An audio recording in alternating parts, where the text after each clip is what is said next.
Hello and welcome to Eli Eden Creative. My name is Pam.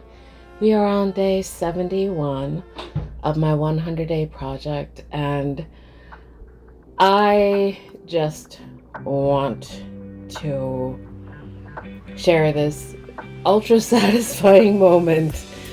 This is some of the fun stuff you get to do when you're cleaning your tools is try to get all the layers of paint off of your roller in one pull.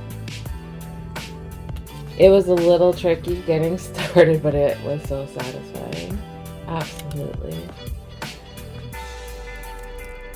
Here it is again on a different one. So please enjoy. Please also take care of your creative tools, and they'll take care of you. Come back again tomorrow and see what I have going on with my 100-day project. Get creative. Ta-ra.